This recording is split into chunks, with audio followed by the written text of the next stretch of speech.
Caamsaa 10 2026 oduu Sibuu Neetwoorkii yeroo kana isin biraan geenya.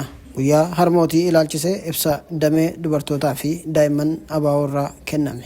Guyyaa harmootii addunyaa guutuutti kabajamu kana irratti dameen dubartootaa fi daa'imman adda bilisummaa Oromoo, dubartoota Oromoo fi dubartoota addunyaa maraan baga gammaddan jechuun erga kabajaa dabarseera. Akkuma dubartoota idil addunyaa, dubartoonni yookaan hawwan Oromoo seenaa keessatti gahee olaanaa maatii guddisuu, biyya ijaaruu, hawaasa tokkoomsuu fi qabsoo haqaa keessatti qooda guddaa gumaachaa dhufaniiru. Haa ta'u malee haga har'aatti dubartoonni baay'een hacuuccaa loogii fi sarbama mirgaa adda addaa keessa jiru. Kanaaf mirga dubartootaa kabachiisuun, sagalee isaanii dhageessisuun akkasumas hirmaannaa isaanii sadarkaa hundaatti jabeessuun dirqama keenya ta'ee itti fufa. Guyyaa kanarratti dubartoota qabsoo keessatti wareegama kaffalan yaadachaa kanneen har'as jabinaan falmaa jiran jajjabeessaa, dhaloota haaraa immoo akka mirga isaanii beekan falmatuu fi tikfatu waamicha dabarsina. Guyyaan haadholii kun haadholiin keenyaaf guyyaa kabaja qabnutti mul'isnudha. Guyyaa kaka'umsaa fi abdii guddaa itti horatanidha. Haadholiin har'a hooggantoota boruuti. Kanaaf isin dubartoonni Oromoo akka ofitti amantan, barnoota keessan cimsitanii hordoftan, dandeettii keessan guddiftanii fi sagalee keessan sodaa malee ol kaaftan jajjabeessina. Oromoo fi Oromiyaan sagalee keessan ni barbaadu. Humna keessan irratti abdii qabu. Rakkoon isin mudatu kamiyyuu abdii keessan hin dadhabsiisin. Tokkummaan dhaabbadhaa. Walii keessan jajjabeessaa, wal deeggaraa. Haadholiin yookaan hawwan yoo jabaatan hawaasni ni jabaata, yoo baratan dhaloonni ni dagaaga.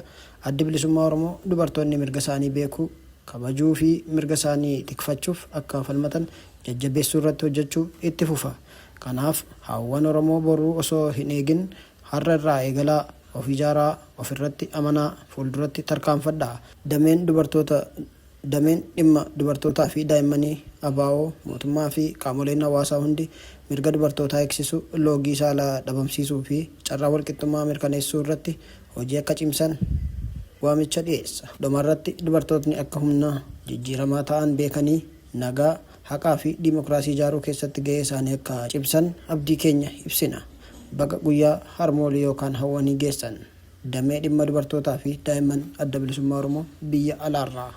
Oduuttaanuun haalli qilleensaa waancaa addunyaa 2026 qormaata ta'uu mala jedhame. Yeroo gabaabaan kan hafeef dorgommiin waancaa addunyaa 2026 haala qilleensaa rakkisaa ta'een qormaatni mudachuu akka danda'u himame. Biyyoonni dorgommicha keessummeessan Ameerikaa, Kaanaadaa fi Meeksikoon haalli qilleensaa isaanii ho'a guddaa, rooba qaqawweessaan guutee fi balaa ibidda bosonaatiin kan beekamu ta'uu dorgommicha dura yaaddoon uumameera. Ho'i magaalota kibba Ameerikaa fi kaaba Meeksikootti argaman ho'a guddaa giddu galeessaan digirii seelsheesii 30 haga 40 ga'uun kan beekamu yoo ta'u, taphattoota irratti dhiibbaa guddaa geessisa jedhamee sodaatamaa jira. Bara darbe dorgommii waancaa kilaboota addunyaa irratti sababa sanaan taphoonni 6 addaan cituun ni yaadatama.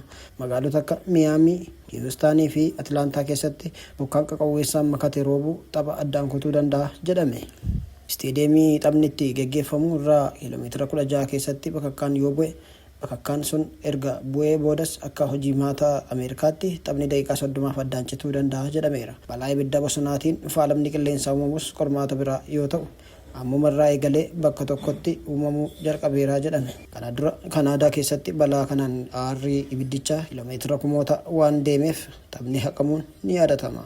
Yaaddoo kana hordofuun Federeeshiniin Kubbaa Miilaa Addunyaa FIFA'n tarkaanfiiwwan adda addaa kan dabarse yoo ta'u, tapha hundumaa keessatti walakkaawwan lamaan keessatti daqiiqaa 3f boqonnaa bishaan dhugaatii dirqama akka ta'e murteesseera. Taphoonni baay'een waaree booda kan yookaan galgala akka geggeeffamanis murteesseera. Faalama qilleensaa ibidda bosonaatiin uumamuuf gorsa ogeessota fayyaa irratti hundaa'uun murtee battalaa yeroo tapha akka kennus BBC'n gabaaseera. Dhumarratti oduu gaddaa godina Shawaa Lixaa aanaa Daandiitti balaa tiraafikaa mudateen lubbuun namaa darbe. Godina Shawaa Lixaa aanaa Daandiitti balaa tiraafikaa mudateen lubbuun namoota 18 darbuun dhaga'ame. Konkolaataan deddeebisa uummataa aanaa Ilfataa irraa ka'uun gara aanaa Daandiitti imalaa ture rakkoo teeknikaa isa mudateen bakka addaa gaara Hoolaa jedhamutti garagaluun balaan sun qaqqabuun ibsame. Balaa qaqqabe sanaan namoota 13 irra miidhaan qaamaa cimaan yoo ga'u, namoota 26 irra immoo miidhaa qaamaa salphaa ga'uun eerameera. Namoonni miidhaman hospitaala Rifeeraalaa Yuunivarsiitii Ambootti yaalamaa jiraachuu ragaan koominikeeshinii godinicha irraa argame ni mul'isa.